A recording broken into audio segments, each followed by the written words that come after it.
Voilà, alors il faut bien comprendre que la notion de qualité, le mot même, a évolué à travers les époques. Et pour comprendre son sens aujourd'hui et voir comment il peut encore évoluer, je vous propose d'accueillir la sémiologue Mariette Darigrand.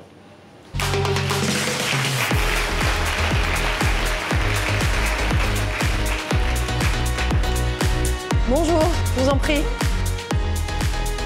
Mariette Darigrand, bonjour, merci beaucoup d'être avec nous. Votre point de vue va beaucoup nous intéresser parce qu'on parle depuis tout à l'heure de maître du sens, on parle de sens, etc. Donc vous êtes la dame du sens. Qu'est-ce qu'une sémiologue ? Alors une sémiologue ou un sémiologue, c'est quelqu'un qui regarde la société à travers ses signes. Et ces signes, ce sont des images et surtout des mots, à mon point de vue. Et des mots qui sont structurants, qui agrègent une société. À un moment donné, un mot est collectif. Et c'est le cas du mot qualité aujourd'hui. Vous dirigez le cabinet des faits et des signes, qui est spécialisé dans l'analyse du discours médiatique autour de grands thèmes, le temps, le corps, l'argent, le masculin, féminin, décrypté à travers leur représentation dans les médias. Vous enseignez aussi, vous êtes aussi l'auteur d'ouvrages de sémiologie appliquée, comme « Je te kiffe, je t'aime », et puis encore très intéressant, Emmanuel Macron en 10 mots. On a l'impression, et c'est un paradoxe en fait, parce qu'on se dit que finalement, la qualité, ça devrait être de tout temps, de toutes les époques. Pourtant, on a l'impression que la qualité, notre présence ici d'ailleurs en témoigne, opère un grand retour en fait. Oui, c'est exactement ça. Mais vous savez, les mots sont comme les gens. De temps en temps, vous êtes sous la lumière, de temps en temps, vous traversez un désert, dans les hommes politiques, les animateurs télé ou le citoyen lambda à sa façon.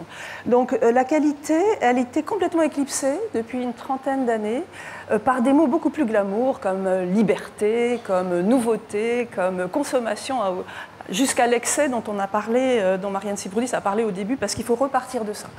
Aujourd'hui, on a été au bout d'une certaine société d'hyperconsommation. Et du coup, la qualité, qui était embourgeoisée, qui était ennuyeuse, qui faisait référence à la raison, elle n'a pas bougé, mais c'est la société qui a bougé autour. Et du coup, elle réémerge de manière très intéressante aujourd'hui contre les excès et aussi contre les risques, en particulier sanitaires.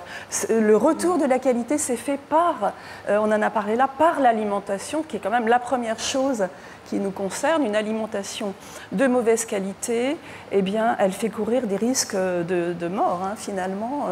C'est comme ça que notre imaginaire de conscience s'est réveillé à propos de la qualité. Alors, puisque cette notion de qualité évolue à travers le temps, moi, ça m'intéresse qu'on se replonge rapidement dans son histoire, parce que c'est une notion en fait qui est très très ancienne. Oui, le mot est latin, le mot vient de l'Antiquité, mais alors là c'est embêtant pour une sémiologue comme moi, parce que l'étymologie ne peut rien, ça ne nous dit rien, parce que c'est pas un mot notion. La qualité c'est ce qui est. Oui, une fois qu'on a dit ça, on n'a rien. Donc il faut faire l'histoire culturelle, elle est longue, mais il y a un pic tout à fait intéressant, c'est à la fin de la société médiévale, au moment où on passe à la Renaissance, et là, la personne de qualité, c'est Montaigne le premier qui a employé cette belle expression. Une personne de qualité, c'est comme le chevalier du Moyen-Âge qui accomplit une mission noble. Il fait son service.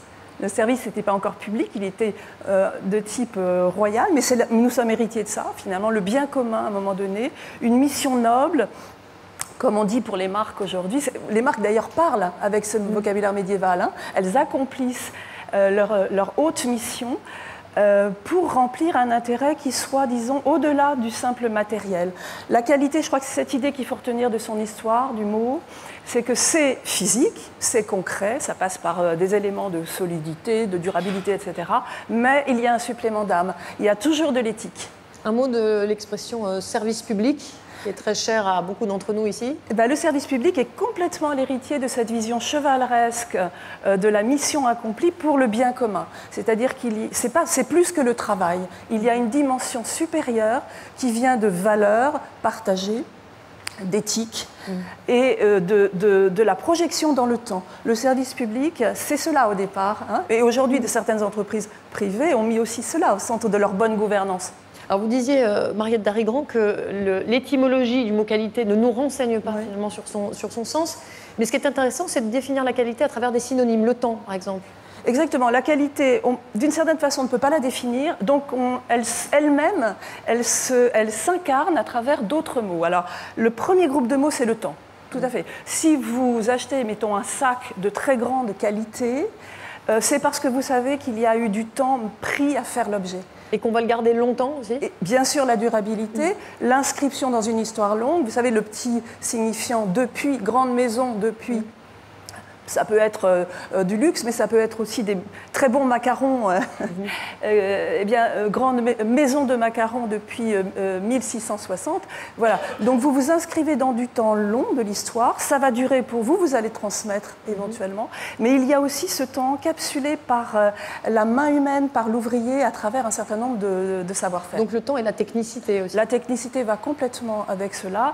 Le sens du détail. Quand on dit minutie, que ce soit un chef, que ce soit une dentelière de haute couture, ou que ce soit, comme par exemple le mot soulier, hein, on ne dit plus des chaussures aujourd'hui, même dans la grande consommation.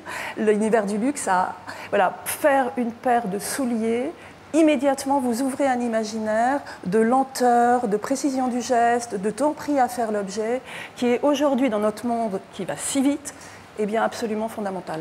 Comment peut-on sortir la qualité du domaine de la subjectivité à partir du moment où la qualité, c'est aussi quelque chose qui s'éprouve, qui se ressent?